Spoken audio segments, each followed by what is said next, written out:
Rick, I'll put this question to you. What's the best way for a 3-person business under 750,000 gross annual revenue to find a buyer? That is an interesting question. So I think everything you just heard from everybody so far is important. Usually a 3-person business, everybody's going to be sort of hands-on in the business, doing tickets and so forth. The real decision to make is, can you work for somebody else? And if you can work for somebody else, the answer to that is yes. Then going to work for somebody else and bringing your book of business with you, and being part of their machine and help them be part of the solution would be your best bet. Yeah, I think that's a good point, Rick. I think certainly you're looking for somebody in your geography. That's likely not a business, just speaking from a buyer's perspective, that's likely not a large enough business for us to open up a new place and be able to do it very efficiently.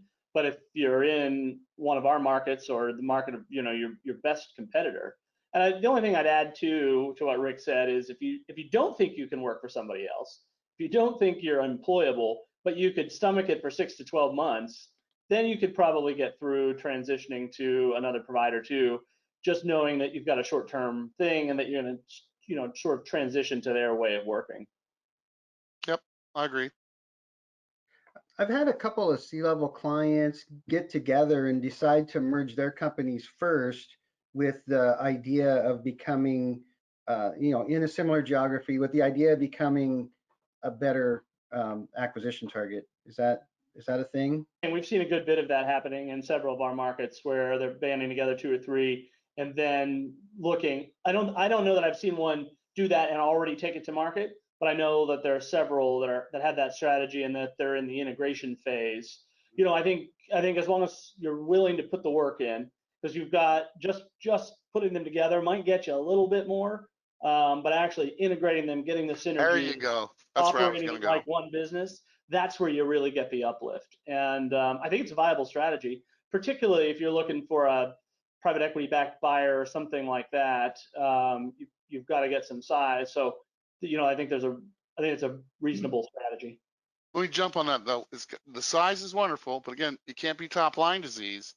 You've got to integrate, and integrating means all the owners can't stay. It can't be just the 2 companies literally bolted together where there's still 2 companies. And you didn't realize synergies amongst the 2 companies. You got to be there's a buyer, you got somebody, the metaphorical buyer, you have to synergize with yourself. So those 2 companies that merge, they have to actually merge. That means you don't need 4 CEOs and 3 vice presidents, and you just shouldn't do that, right? As long as they stay linear and they make the management team what it should be, and maybe exit a few partners along the way or things like that. Just make sure they're not just 2 bloated companies making 1 big bloated company is not going to be more valuable. As a matter of fact, it's probably less valuable. Yeah, not to say they can't remain shareholders, just that's Sure. right.